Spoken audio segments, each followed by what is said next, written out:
bonjour. Donc on va essayer de monter un voyage. Faites-nous un compte rendu quand même, donne-nous un peu des éléments de vos impressions de votre voyage. Ah oui, c'est la chaîne du Tian Shan. On connaît tous le Tian Shan parce qu'on a vu ça dans le flore des plantes du Tian Shan. On se demande un petit peu où ça se trouve. C'est quand même une chaîne de montagnes très très très longue, hein, orientée est-ouest, qui culmine à 6000, à peu près, hein, 6000 mètres. Les zones d'exploration botanique, c'est entre 2005 et 3500 mètres. Donc il y a essentiellement une flore alpine. Il y a aussi beaucoup de ligneux. On a découvert avec Jacques un sorbus tienshanica exceptionnellement beau, avec une écorce qui était passée à la sphère brune, une très très très belle plante. J'espère que tu l'as conservée à Nantes. Donc on a imaginé de faire un voyage beaucoup plus élargi. Là on était uniquement 3 avec les botanistes kazakhs qui sont fort sympathiques, qui ont eu une vodka le soir qui est excellente. C'est important quand même.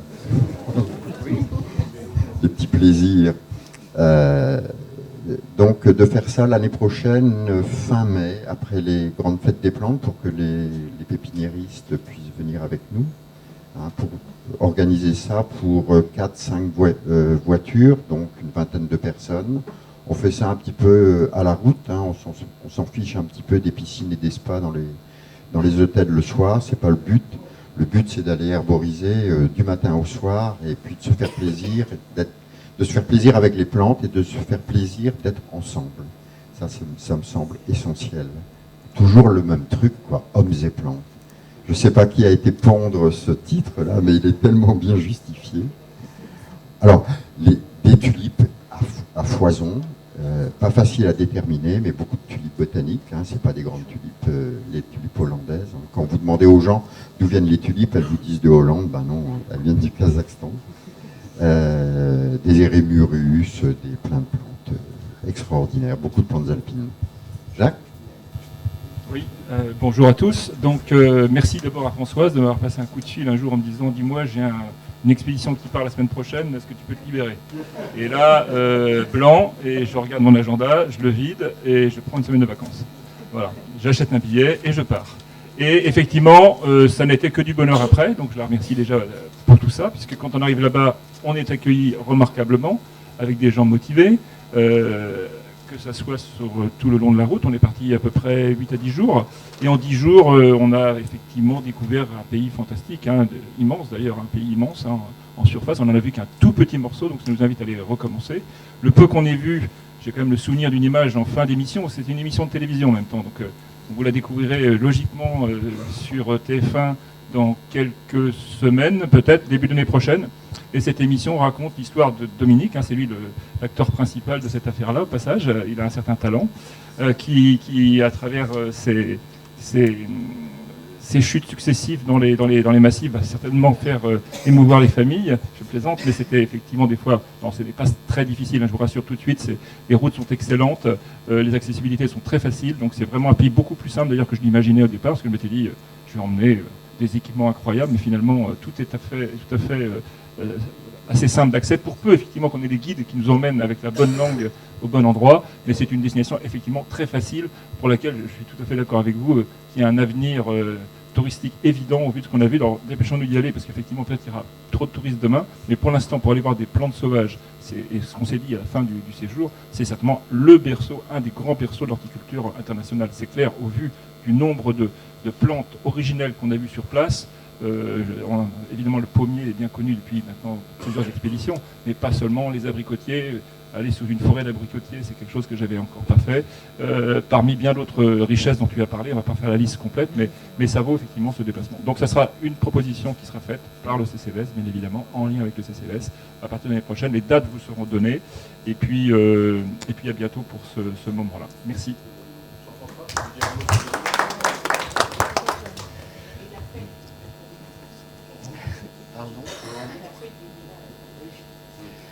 Alors, moi, j'ai pas eu le même climat. Vous êtes au mois de février, donc il y avait beaucoup de blanc. On a eu de la chance, on y était une semaine. On a eu grand soleil tout tous les jours. Température l'après-midi, il faisait presque 10 degrés. On arrivait à enlever la veste.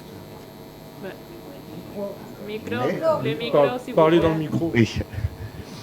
Et par contre, j'ai rencontré des gens, oui, très sympathiques et hospitaliers. Ça, c'est indéniable. Et j'ai eu la joie de voir quelques pieds de lilas. C'est sûr que sans feuilles, sans fleurs, c'est moins intéressant. Mais j'ai vu le listing de ce qu'ils avaient en culture. Il y a des vieux lemoines qui sont là. Et il y a aussi des cultivars kazakhstanais. Donc eux aussi continuent de travailler le genre lilas. Comme dans tout l'ex-Union soviétique. On va dire. Et le lilas est une plante très importante au niveau de ces pays. Ça symbolise le printemps. Et en même temps, maintenant, ils l'ont associé à la fin de la Deuxième Guerre mondiale. Nous, on fête ça le 8 mai, mais eux, c'est le 9. Ça, c'est lié au décalage horaire et puis peut-être aussi des petits problèmes politiques. Et par exemple, cette année, pour le 9 mai, à Moscou, ils ont planté 650 pieds de lilas. Et c'est une opération qui a été faite dans toutes les grandes villes de la Fédération de Russie et les pays, Almaty aussi, les annexes russes. Quoi. Et ils continuent, pareil, à créer des nouveaux cultivars. Donc là, je suis en train de faire le relevé.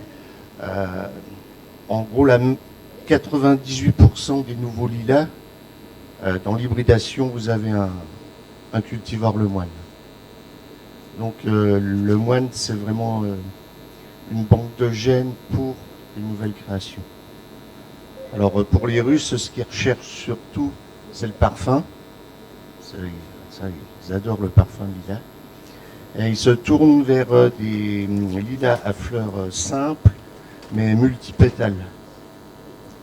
Il y a une tradition en Russie. Quand les lilas fleurissent, si vous trouvez une fleur de lilas à 5 pétales, il faut la manger et faire un vœu. Donc c'est marrant. Dans le métro de Moscou, vous avez une statue de... j'ai oublié le nom du grand poète, Tolstoï. Et il y a une statue et il a une branche de lilas à la main. Et tous les ans, à la floraison du lilas, il y a des bouquets de lilas fraîches tous les jours. Et pour remonter plus loin, Catherine II adorait le lilas. Et sa dernière commande avant la Révolution, en 1911, elle a fait revenir chez le moine 12 variétés de lilas. Et qui sont toujours en place. Donc pour moi qui suis amateur de lilas, voir des pieds qui remontent à 1911, c'est phénoménal. Pardon. Et les futurs, vous avez vu comme on a tant de projets, on n'arrive pas systématiquement à tout mettre en place, mais évidemment est prévu dans les échanges scientifiques avec le jardin botanique et d'Astana au nord, très froid, et d'Almaty au sud, un peu plus tropical, des échanges, c'est-à-dire on va s'échanger les lemoines qui sont là-bas depuis 1911 et les lemoines qui sont ici et qui n'ont pas. On croyait que c'était simple. Vous avez vu 10 ans de collaboration pour arriver, et je vous en remercie, Madame l'ambassadrice, pour arriver à ce que un vice-président du président de la République ont d'autres soucis en tête que la botanique et que la préservation de la nature, pour arriver à que ce vice-président nous soutienne à fond, y compris dans le partage très amicaux, est-ce que je peux me le permettre, parce que ce sont des personnes qui connaissent mieux la littérature française sûrement que moi et que de beaucoup d'entre vous qui connaissent parfaitement Fraternité et Liberté, qui, à mon avis, en ont rêvé toute leur existence et qui, à travers nous, la France, voyons aussi porter la France, sur ces valeurs-là, par les plantes, puisque parfois on ne peut pas parler d'autre chose, par les plantes, par l'échange entre les hommes et les plantes, justement cultiver, et d'où l'importance du rôle on l'appelle Gaucha entre nous, si vous permettez, Madame l'ambassadrice, du rôle de Gaucha, pour montrer que par le vivant, par l'effort, par les sentiments,